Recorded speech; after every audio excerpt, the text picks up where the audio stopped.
Welcome to the Box Score Sports Podcast.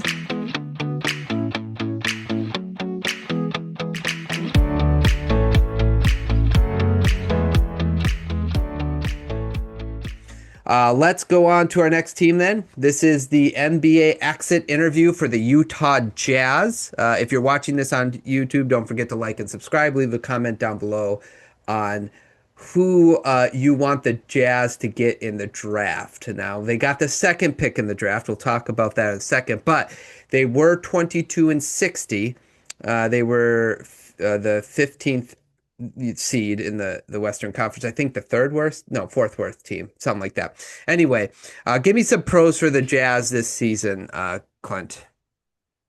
Biggest pro has to be Keontae George. Mm-hmm.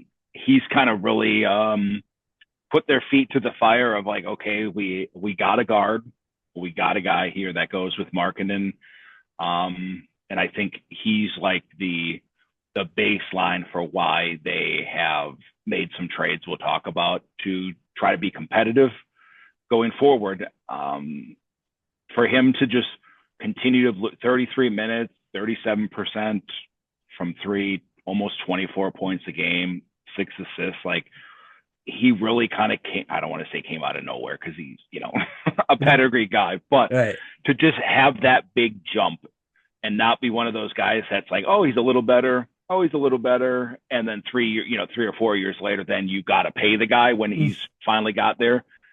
He took the jump. He's legit. And I think for the Jazz, that was what they needed to see to, kind of put on the turbo boosters here. Yeah. I liked that. I put Collier down too. He didn't like explode, but I thought he progressed a little bit as well. Maybe somebody you can have coming off a bench. That's good. That's what you want when you're the Jazz. You're trying to find these young guys that you can kind of like build around and create a rotation with. And then Ace Bailey, I put down. He had moments this season. Of course, he was a rookie last year, so you expect up and downs. But he had that 37-point game. He averaged almost 14 points a game. He didn't do as he was a rookie this year, right? Yeah, so he didn't do as good as like Con Knipple or Ron Harper or Flag, but I think in the situation he did pretty solid, and it's something you can see and build off of if you're the Jazz, or even use it as maybe a trading chip. Yeah, he didn't have as many of those, sometimes attitude issues that I think there was a little worry about him coming out. We'll see going forward, depending on if they stay at 2 and Devance is already gone, bringing in Peterson, another guard, who could play the 2, and Bailey is tall enough that you can move him. But as we get through the rest of their roster, you probably get pushed to the bench then. But he did show at least some of the things that you were excited about when you drafted him. Yeah. Moments. Any other pros? They got the second pick. Yeah. Being able to move up a few spots into that top 3, which is kind of what everyone was shooting for. I think it's probably well known at this point. It's like the first time the Jazz have moved up in the lottery. So what a year to do it. Now they get 2, and it sounds like, the Vance that kind of wants to be in Utah, and Peterson wants to be in Washington, but they're in opposite spots. So it'll be interesting to see if that's the case and what comes of it. Now, correct me if I'm wrong. Did Bailey want to be in Washington last year? Yep. Okay, I'm just saying, just watch out for that. Like, it's possible. Anyway, I put down 2. Again, this goes like along with the Zubac trade, where it's like you can kind of put it's on the line. It's on the Triple J trade. I didn't mind it. We'll see how it all fits. I want to see more of it, but like what they gave up for him, it wasn't a whole lot. It was like Clayton Jr. It was extra picks that they had in their whole chest full of picks, and it was Trey Hendrickson, which I like Trey Hendrickson, but he hasn't panned out yet, coming off an injury from last year. So I put that down as a slight pro. I do like when teams try to go for it, like that they don't sit on their hands. But we'll talk a little bit maybe about some of the cons of that trade because I just think the fit's weird. But overall, I didn't mind the trade getting a guy like that. And again, it's like the same with like you can make the argument for the Wizards with Anthony Davis or Trae Young is can you flip that guy then for more assets and then you end up like at least at the same point of assets that you gave up that you got back or whatever. So I put that as a slight pro. Yeah, it makes the team look a little weird, but Yes. when you can, especially when you're in Utah in some of these markets, if you can bring talent in without overpaying, you're probably better off taking that shot. Yeah. Okay. Give any more pros? No, Okay. Give me some cons. Give me your con. I just put down like the Jazz kind of kickstarted a new phase of tanking, and it's just like it just I wrote down vile tanking. Vile And tanking. I love it. yeah, just watching guys play for long stretches and then they suddenly just don't play because so I think that's a con to the season more as not just for the Jazz because it worked out for the Jazz getting the second pick, but as a viewer or uh, intake of NBA product, it was definitely a con to the season. Yeah, so much so that I feel like they're kind of like the poster child right now of like why we're seeing such draft reform going on is people overreacting to what the Jazz did. Just to add to that, do you know how many games, how many players started over 43 games for them? No. Two. Started, not played. They played more, but started too. And that goes with along with my thing is 42 different starting lineups according to the information I saw. So that's crazy. Like they did an expert job of tanking. They finally moved up in the draft. It will all like come together if they get their guy. But man, that was rough. That is rough is definitely a description of it. You got another con? I just put could it be like injury? Now I know some I of do these have that guys, down too. were like, I mean, Walker Kessler legitimately missed most of the season, but like Markkanen, Jaren Jackson, like some of these guys, do they get hurt? Was it? I mean, I know Markkanen, a lot of it was like, oh, he's injured, return to play protocol. Yeah. But like especially for Kessler, he's due to get paid, and we've seen flashes and we've seen a lot of missed games. So I think injury kind of helped to lead them down this path. Yeah, like especially the Kessler one because he only played 58 last year, so they have to think about whether they want to re-sign him or not, but it's tough, right? And then like you go to the marketing thing, he played 42 games and I think a lot of it's like tanking injuries, but it's also like he hasn't played over 55 games in the last 3 years. Everything's been under. So like whether you're trying to sell him to a team, at some point teams have to be like, well, we don't even know if the dude's a winning player. We don't know if he's a winning player. We don't know if he can stay on the court. And you want all these assets for him? I don't think so. And you kind of don't know that, right? You've seen him thrive in a losing situation, but has he, like how will he do in a winning situation? So I just think with the injuries and the hyper focus on tanking that where you're making maybe a little injury become bigger than what it is, it's a con because it's a little detrimental, I think, to your culture and to your team. Yep. And well, we'll see what happens with that when they try to kick it into gear next year. Yeah, correct. Anything else? No, I think we talked about Jaren Jackson Jr. That's like on the edge of Mm-hmm. probably a slight pro to get the talent, but you could see the cons when Oh you yeah. like look at the roster right now, especially thinking of Ace Bailey and whoever you draft this year. Yeah, correct, right. You kind of like it was a symbol of like fast tracking, but then it's like okay, but you're going to be really young next year still, so I don't know how that turns out. But yeah, so that's why I had it on the verge as well. Okay, what would you have done different if you were the Utah Jazz this year? I mean, I don't know if there's anything I would really switch up. I think they beautifully landed the tanking ship for the second pick. Like we just talked about Jaren. I think you probably keep that. At least it gives you a little optionality depending on what happens with Walker Kessler. I know Mm-hmm. Jackson isn't like your ideal center, Mm-hmm. but Hardy is a really good coach. So I think, that plays a part in this. So I don't know if there's anything I would change. We talked about marketing, like, but probably did that for a reason. But like you said, when you play that few of games, now you're going to go into a year where you're probably going to need him to play 65, 70 games. Is there kicking the body back into gear after being 4 years older now? I think those are just minor things, but I don't think they did anything outside of the tanking that you would change. Yeah, I just put more consistency. I talked about how many games these people started, right? Like don't like building continuity should still be kind of important. Having a little bit of consistency for these young guys should be important.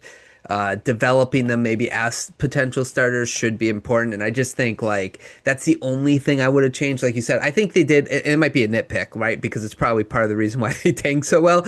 But I just think maybe more consistency to like get continuity and chemistry going on this team, even though you're losing, you're still being on the floor with people that you're developing good habits with, or seeing bad habits that you can correct. That's the only thing that I wrote down. Just more consistency. Yeah, yeah. And again, like some of these, we won't know until next year if it was like, all right, well, we don't know what we're talking about because they had the perfect plan. That's correct, right? Okay, great. Grade them for me. What's the Jazz grade? 2.5.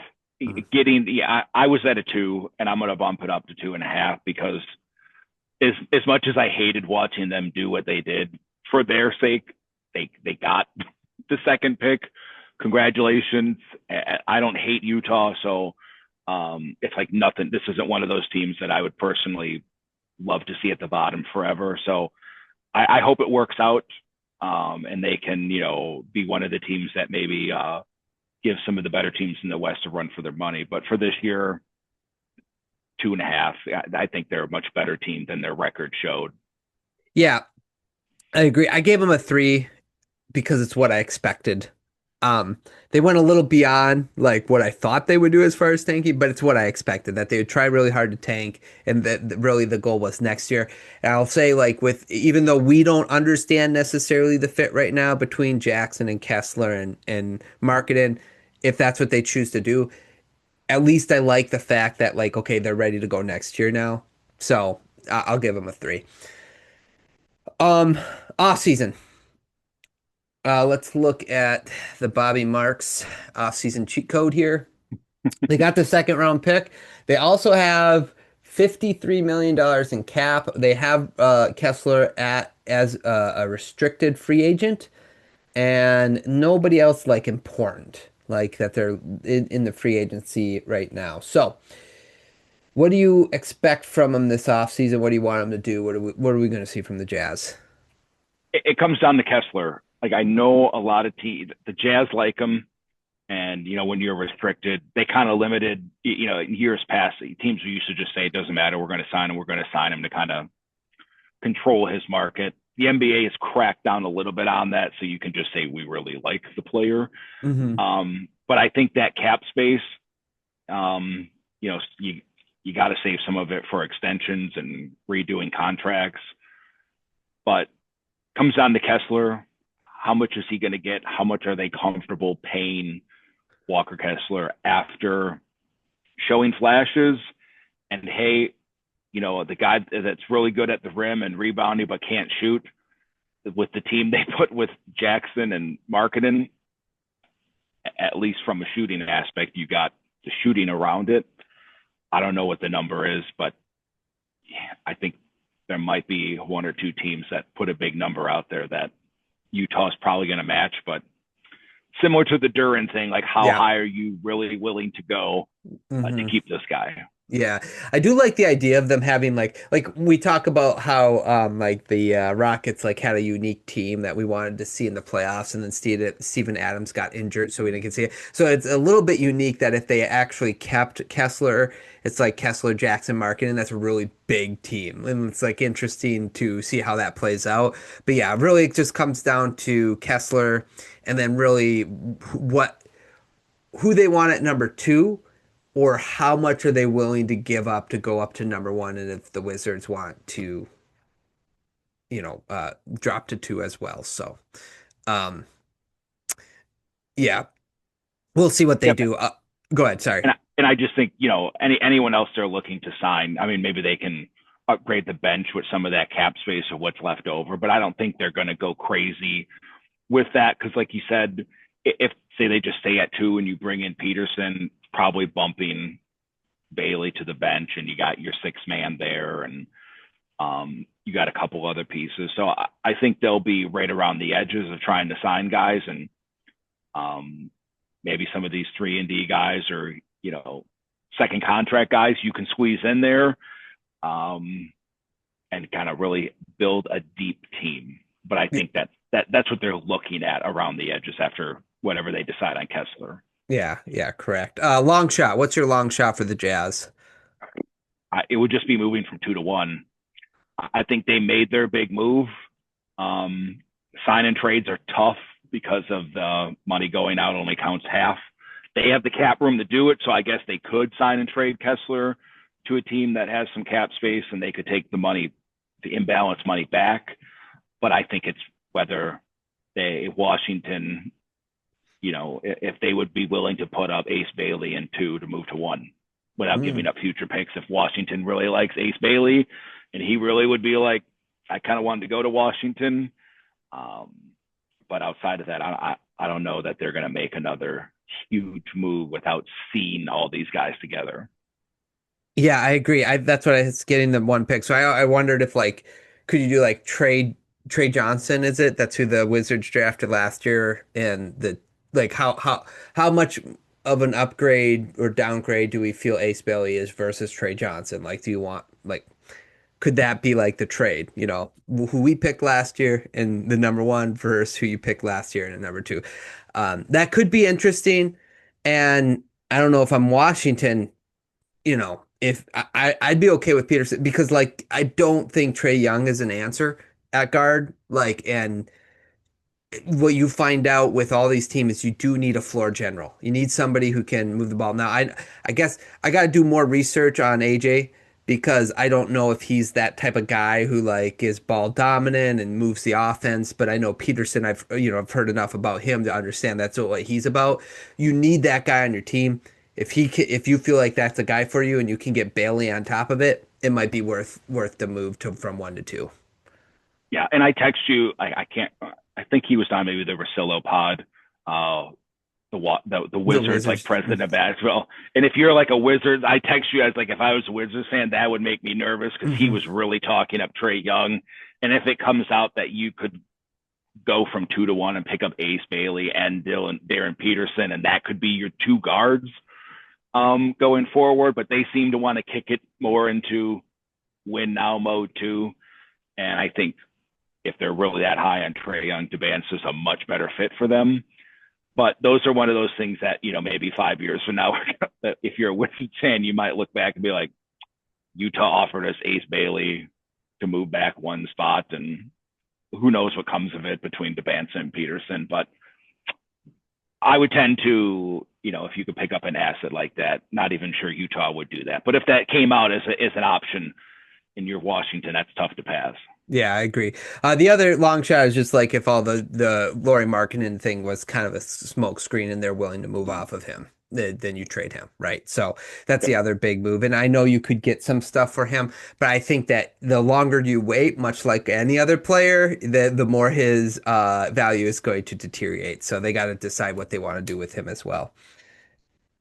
Okay, anything else on the Jazz? Nope, it's tires to the road for next year, so we'll see if they compete. Agreed. Okay, for everybody listening, subscribe to the channel. Let us know what you think the Jazz should do. Let us know if you're a Jazz or Wizards fan. Would you do a 1-2 exchange where Ace Bailey's involved, or what would you accept? Whatever the case may be. Thanks so much for watching this clip of the Box Score Sports Podcast. I hope you guys enjoyed. If you haven't yet, please subscribe to our channel. Follow us on Instagram and Twitter or X. And we'll talk to you guys real soon. See ya.